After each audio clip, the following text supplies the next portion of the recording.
আমি আজকে যে বিষয় নিয়ে খুব সংক্ষিপ্ত আলোচনা করতে চাই সে বিষয়টি হলো আমাদের মৃত আত্মীয় স্বজন যাদেরকে হারিয়ে আমরা অনেক বেদনা, অনেক কষ্ট, অনেক দুঃখ অনুভব করি। জীবদ্দশায় তাদের হয়তো আমরা সেভাবে অনেক সেবাও করতে পারিনি, কিন্তু মৃত্যুর পর আমরা আফসোস করি, আক্ষেপ করি যে তারা তো চলে গেলেন।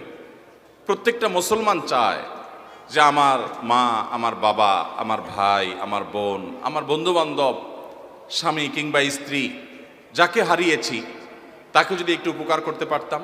প্রত্যেকটা জীবিত মানুষ চায় যে তার মৃত আত্মীয় স্বজনের উপকার যদি করার কোনো পদ্ধতি থাকতো তাহলে সেই উপকার করতে কেউ কার্পণ্য করতাম না। সবাই আমরা এটা চেষ্টা করি, ঠিক কিনা বলেন? এখন প্রশ্ন হলো, কোরআন এবং সুন্নাহর আলোকে আমরা একজন মৃত মানুষকে কিভাবে উপকার পৌঁছতে পারি, কিভাবে তাদের কল্যাণে আসতে পারে সেরকম কাজ করতে পারি, সেটা আমাদের জানা দরকার আছে না নাই? আলামুল গায়েব বা অদৃশ্যের জগৎ, সেখানে কোনটা কাজে আসবে কোনটা আসবে না, কিভাবে করলে কাজে আসবে কিভাবে করলে আসবে না, এটা জানার একমাত্র সূত্র হলো ওহী।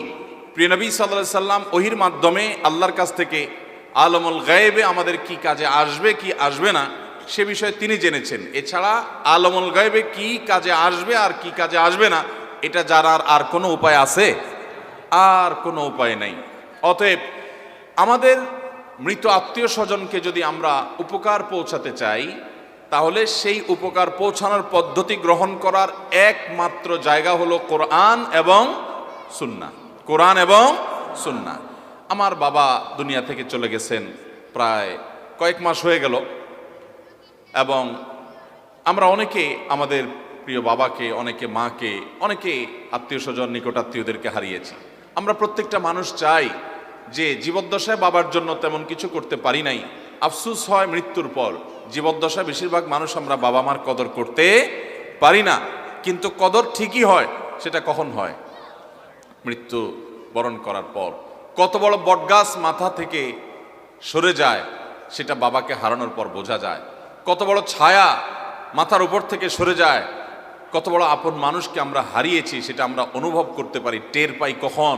যখন আমাদের মমতাময়ী মা দুনিয়া থেকে চলে যায়। ভাইরা আমার, যাদের মা বাবা জীবদ্দশায় আছে, করজোড়ে মিনতি করি এই বটবৃক্ষের কদর করবেন। হারিয়ে গেলে আফসোস করবেন, কিন্তু আর ফিরে পাবেন না। অতএব আমাদের জীবিত বাবা মা, জীবিত প্রতিটা আপনজনকে আমরা কদর করার চেষ্টা করব। আল্লাহ আমাদেরকে তৌফিক দান করুন।